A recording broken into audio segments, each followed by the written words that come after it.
think it's an exciting time to be a special educator. We're trying to increase access and opportunities for all people with disabilities and not put limits or limitations on what people can or can't do. It is our belief that all students can learn and all students can benefit from a high quality of education.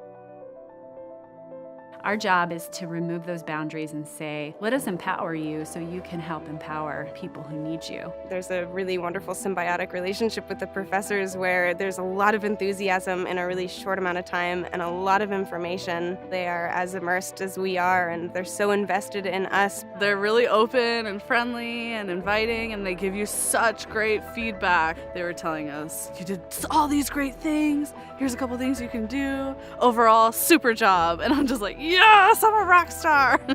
So they make you feel really good, and if you need something to work on, then they tell you, and it's not that big of a deal. We have a program that's intensive, but it's also very supportive. That's the best that we can do, I think, as teacher educators to really help prepare special education teachers. We have two main tracks in our program. There's a heavy emphasis on how to be a great special education teacher. Throughout all of the courses, there's a really good and strong emphasis on helping our students gain the experiences that they need through the readings, through the lectures, but also simulate the things that we're trying to ask them to do. And then they go and do it. They get to go into the field and do these things that they've just done in the classroom. That model is a very important part of who we are and what we do. Our professors did a really nice job of seamlessly integrating research methodology with instructional practices in the classroom. We would be presented with information, and then we would do an activity or present on it or work one-on-one with peers in the classroom and practice the teaching strategies. And the following day, we'd go off to our fieldwork placements, and we'd actually use those strategies and tools that we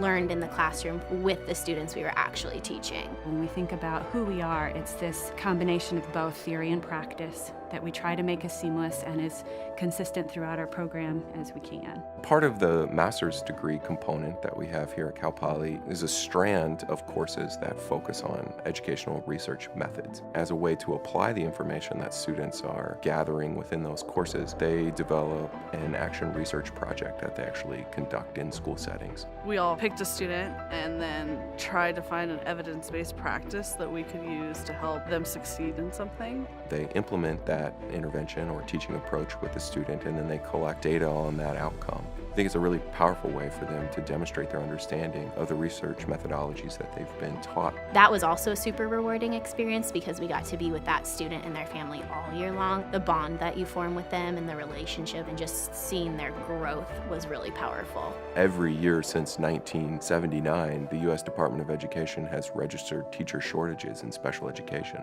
Teachers are desperately needed, and that's not just here in the Central Coast, but that's across the United States. We need highly qualified, well-prepared special education teachers. There's just not enough. If you're not well prepared, you will get a job, but you won't be equipped to keep that job, and you won't be equipped to make a real meaningful difference in the lives of the students that you're working with. Just because the jobs are there and we need to fill them, we're not looking to shuffle people through quickly. We're looking to prepare the best teachers that we can. We think it's really important that the teachers who are working with kids with the most significant learning challenges have been trained the best. We, as faculty at Cal Poly, are ultimately responsible for the children that our students are going to teach. People don't get into special education because they want to be rich and famous. They get into it because they do want to help improve the quality of life for individuals with disabilities. You have to really be motivated to get into this field, to really immerse yourself. My expectation for this program has been exceeded throughout the entire time.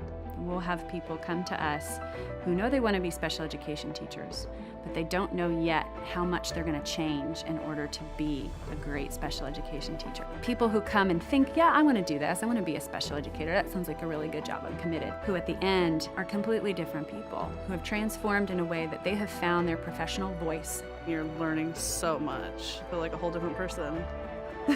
Definitely like a different person from when I started. Watching future teachers grow in that confidence and gain that voice and gain that hard to pinpoint skill set of being strong and being an advocate is probably one of the best parts of the job.